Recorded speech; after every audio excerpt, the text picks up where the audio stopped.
Yeah, teaching has changed. I mean, putting that all together, the content and getting the content knowledge and the competition to get the test scores where they need to be, combined with the social emotional piece and the trauma piece, it's daunting. You just heard from Holly Stevenson, an educator for decades in the classroom, now working to place future teachers in West Michigan. She says although the state is on the right track providing new incentives for future educators, financial and mental support is needed to keep the men and women already in these jobs still working. Our country, our state, is facing a teacher shortage crisis. After being asked to do more with less, some veteran teachers are choosing to retire, and some young teachers are finding a new career. As we wrap up another school year, I take a look at some of the issues teachers who have left think might be adding to the teacher shortage. Eyes on me in 4, voices off in 3, learning bodies in 2. Thank you, Jeremiah, 1. Thank you, Lola, and 0. It's been 5 years inside the classroom for second grade teacher Lindsay Contreras. I want you pointing to the top where we are going to start reading. And for the last few years, her job has included a whole lot more than just the basics like reading. People have said, well, why are you still doing this then? Like, if it's not good for your mental health, if it's not good for how you are able to then perform at home, why are you still doing it? And my answer is I cannot think of anything else that would fill my heart the way that this job does. I'm going to say a big ol' no thank you. Joshua, you would do it? Despite feeling some of that burnout, Contreras says she will continue her work molding young minds at Grand Rapids Public Schools. Oh my gosh, Quay, thank you for being encouraging. The same cannot be said about some other young Michigan teachers.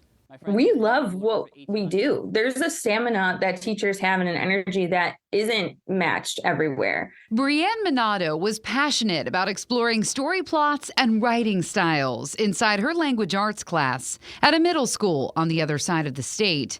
In 2022, after 8 years in the classroom, Minato hit a breaking point. And so it was like we were in the medical field, we were in the janitorial field. Then it was, okay, now I'm in the law enforcement field or protective enforcement field for in case of a intruder. And then with the social emotional stuff, it's like now I'm also acting as therapist and when am I actually just teaching? When do I just get to be a language arts teacher? She says she was not only exhausted, but she felt underpaid. Teachers always say, you don't go in it for the money, you go in because it's fulfilling, it's rewarding.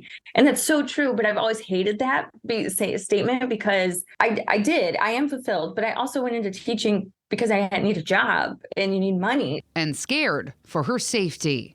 We were instructed to run trainings that we told students, okay, if this happens, we're going to test this, grab whatever's near you, stapler, book, whatever, something heavy that you can find and take it and hide under the counter, because if they come in, you're going to practice throwing it at them. And so we're the ones, teachers, are telling the students this. This is Minato in her new role. And while you're getting ready for the fall semester, living in New York City, working for Columbia, designing programs to support teachers who are still giving their all in the classroom. Her new job allows for so much more than just financial security. You miss it. You can't replicate what's in the classroom, but I don't miss the extra. I don't miss the extra stress. I don't miss the extra guilt or burnout or lack of respect. And what does it mean if something dissolves? So some attribute part of the teacher shortage to pay. The Teacher Salary Project is working nationwide to advocate for better pay for educators. The project estimates teachers are paid 84% of what similarly educated workers, maybe folks who have a bachelor's degree as well, earn. I contacted the National Education Association to get some real-time salary data for Michigan. Let's go back 10 years to 2013. The starting teacher salary was $35,901. If it kept up with inflation, though, the NEA estimates that teachers should have been making $36,891, about $1,000 more.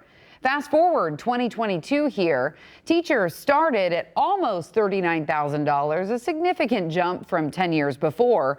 But if salaries kept up with inflation, The NEA estimates teachers should have been earning $46,813.